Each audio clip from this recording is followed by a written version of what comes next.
So mga kaparokya, it's about Eat Showtime at Eat Bulaga ang ating topic. So unahin natin yung Eat Bulaga ay naka 1,000,000 na at yung mga sponsors ng Eat Bulaga sa Barangay Cinema at yung pagbabalik ni Joy Cancio sa Eat Bulaga at yung pagiging special guest ni Tony Alarcon sa Especially For You ng Eat Showtime. Yan ang pag-uusapan natin mga kaparokya. Pero bago natin talakayin yan, ay humihiling ako na pakisubscribe ang aking YouTube channel. Pakiclick ang bell icon para una kayong ma-notify sa mga bagong video na ilalabas ko. Salamat! So today is May 27, araw ng Lunes at inyo na namang masasaksiyan ang panibagong yugto ng online viewership ng dalawang noontime show sa bansa, ang Eat Showtime at Eat Bulaga. So yun nga mga kaparokya, after a year or almost a year ay naka 1 million subscribers na ang Eat Bulaga sa kanilang YouTube channel under Eat Bulaga TVJ. Alam naman natin na nag-start ang Eat Bulaga sa TV5 noong July last year at sa loob ng halos isang taon ay nakamit na nila ang million subscribers or 1 million subscribers. So great achievement ito para sa kanila dahil mabilis ang pag-angat ng followers nila sa Facebook at subscribers nila sa kanilang main YouTube channel. Siyempre, Eat Bulaga yan, kaya maraming supporters yan.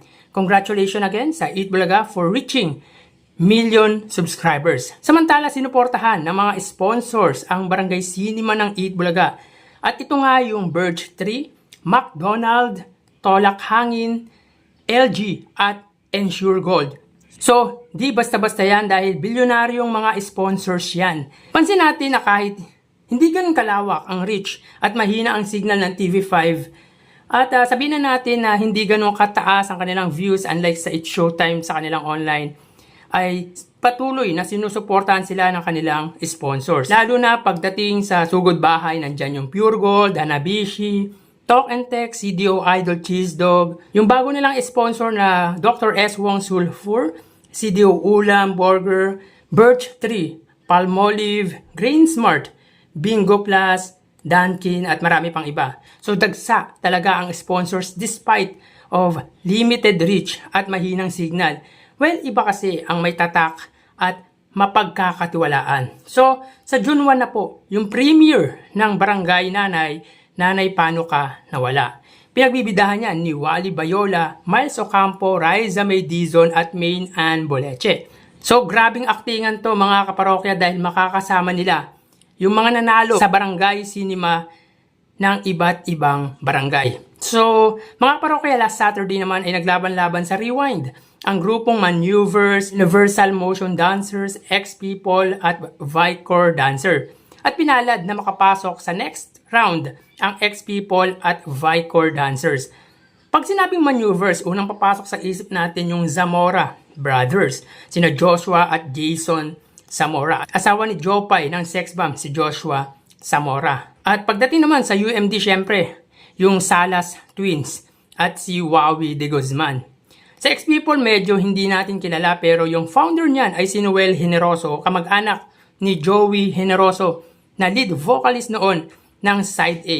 And of course, Vicor Dancers kung saan si Joy Cancio ang siyang kilala. Anyway, sa kanyang pagbabalik sa entablado ng Eat Bulaga ay hindi na siya as manager or as choreographer kundi isang contestant. Sa mga hindi nakakaalam, si Joy Cancio po ang manager at choreographer ng Sex Bomb Dancers. So, hindi na siya bago sa Eat Bulaga dahil matagal nang nakasama ng TVJ, nila Alan Kay or ng mga legit Dabarkads dahil naging part si Joy Cancio ng Eat Bulaga nung Sex Bomb Dancers days pa. Well, sa Rewind ang nakapasok ay ang X-People na kilala sa sayaw na Feel Like Dance at Vicor Dancers na kilala sa sayaw ng Bagets. So, sila ang papasok sa next round ng Rewind ng Eat Bulaga. Samantala si Tony Alarcon naman ay naging special guest sa Especially For You ng Eat Showtime. Tama po mga kaparokya, of course, hindi siya, kundi yung anak niya na si Angela yung celebrity guest.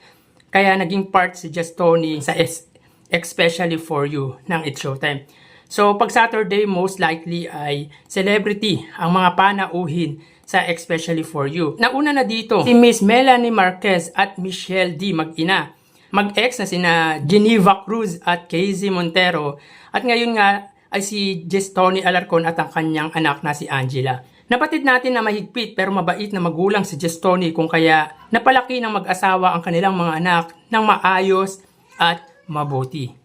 So tara ating alamin ang online viewership ng dalawang bigating noontime show. Para sa Eat Bulaga under TVJ Facebook page na may 2.4 million followers at sa It's Showtime naman na may 17 million followers. So as of 12:53 may kita po natin dito na ang It's Showtime po ay may kasalukuyang segment na especially for you. Samantalang ang Eat Bulaga po, ang kasalukuyang segment nila ay ang Sugod Bahay mga kapatid. So dito may kita po natin na ang It's Showtime po ay may 13.9 thousand viewers. Samantalang ang Eat Bulaga naman po ay may 6.8 thousand live viewers. So click po natin mga kaparokya para makita po natin ang actual numbers.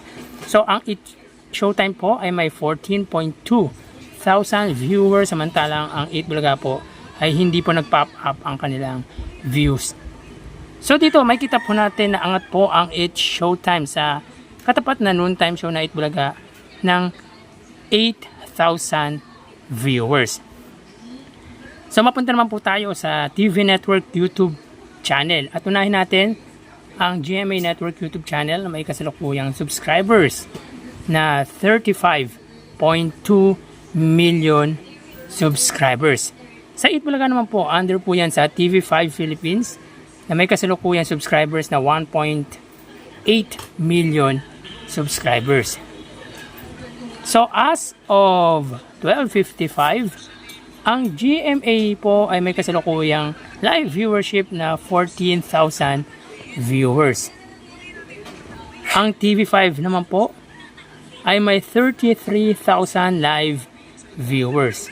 So ulitin po natin mga kaparokya, as of 12:55 ang GMA Network YouTube channel ay may 14,000 viewers at ang TV5 naman po ay may 33,000 live viewers. So dito pagdating sa kanilang TV Network YouTube channel ay angat po ang TV5 sa katapat na TV Network na GMA ng 19,000 viewers.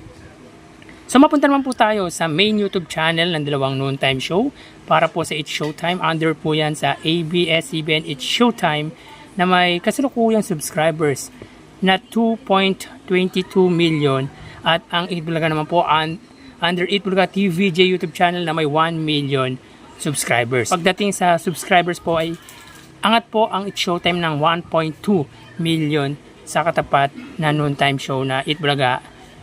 At check natin as of 12:56 ang It's Showtime po, sila po ay may 91,000 viewers.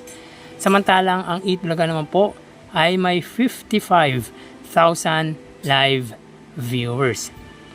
So ulitin po natin mga kaparokya, as of 12:56 PM ang It's Showtime po ay may 91,000 live viewers at ang Eat Bulaga naman po ay may 55,000 live viewers. So pagdating dito sa main YouTube channel ay angat po ang It's Showtime sa katapat na noontime show na Eat Bulaga ng 36,000 live viewers.